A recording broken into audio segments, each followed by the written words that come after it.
Айлакер абышка, малай болгон аюу жана кежир кемпир. Автор Амангелди Мисиров. Илгери токойлуу тоодо абышка кемпири менен өзүнүн кепесинде аюу болсо жакын эле жерде үңкүрдө жашачу экен. Абышка менен аюу ошол тоо арасындагы токойдо таанышып калыптыр. Кандайча дейсиңерби? Ал мындай болуптур. Бир күнү абышканын кемпири сүйлөнүп, жакында кыш келет, жыйган отунуң өтө аз, көбүрөөк жыйна деп, абышка байкушту күн сайын токойго отунга жөнөтө берчү экен. Бүгүн дагы абышка колуна балта алып, белине арканды ороп кетип бара жатса, аюу күркүрөп алдынан чыга калып: "Ой абышка, менин токоюмдун дарактарын эмнеге кыйып жүрөсүң?" деди. Абышка коркуп кеткенин билдирбей: "О аюке, саламатсызбы? Мен куураган бутактарды кыйганы бара жатам, анын зыяны деле жок." Абышканын саламдашып, сылык жооп бергенине карабай, ороңдогон аюу: "Болбойт дедим, болбойт" деп ачууланып кирет. "Анда эмне кыл дейсиң аюке? Отунсуз барсам кемпиримдин каарына калам" деп абышка дагы жумшак сүйлөйт. Абышканын улам сылык жооп бергенинен улам аюу ойлонуп туруп: "Анда экөөбүз шерттешебиз" дейт. "Кандайча?" дейт абышка кызыга сурап. "Экөөбүз күрөшөбүз. Ким жыкса токойго ошол ээлик кылсын." "Жок, андай болбойт" дейт абышка. "Анткени токой жараткандын мүлкү экөөбүзгө тең тиешелүү. Аны кызганып эмне кылабыз?" "Анда кандай сунушуң бар?" деп сураптыр аюу. "Күрөшсө күрөшөлү. Бирок сен жыгылсаң мага 1 жыл малай болуп иштейсиң. Мен жыгылчу болсом, менин бал челегим бар эмеспи? Сага дайым сураганыңда да 1 чакадан бал берип турайын" дейт.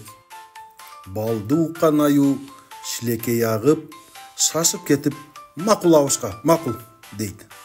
Ошентип аюу менен абышка күрөшө кетиптир. Чындыгында аюу абышкадан күчтүү эле да. Абышканы аюу эми жыга турган болгондо абышка аюунун колтугуна колун салып, кытыгылап жибериптир. Ошондо аюу ырсалактап: "Жыгылдым абышка, жыгылдым" деп күлүп жатып калыптыр. Эми абышка аюуга отун алдыртып, үйүнө күндөгүдөн көп кылып алып келиптир. Кемпири: "Мынча отунду кантип жыйнадың?" дейт. Абышка болгон окуяны кемпирине мактанып айтып берет. "Ой келес о абышка, отун терип берсе эле макул болосуңбу? Аюуга айт, үйгө да келип жумуш кылып берсин.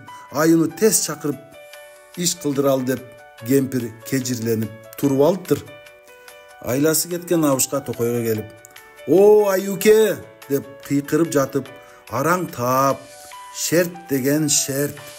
1 жылга чейин үйүңдө кызмат кыламын дегенсиң" деп ошону аткар дейт.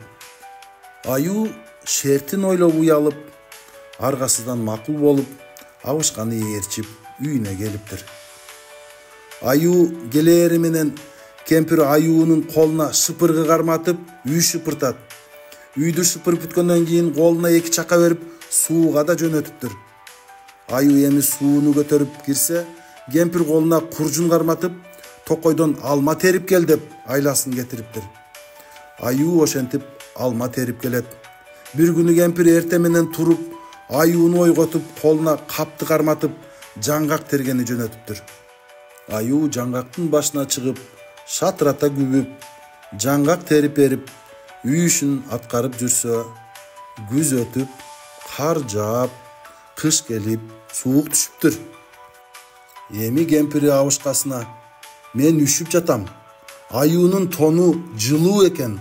Мага сыйрып, аюунун жылуу тонун алып бер" дептир. Муну уккан аюу коркуп кетип, токойго кире качыптыр. Ошондон бери аюу адамдарга көрүнүүдөн коркуп качып жүрөт дешет.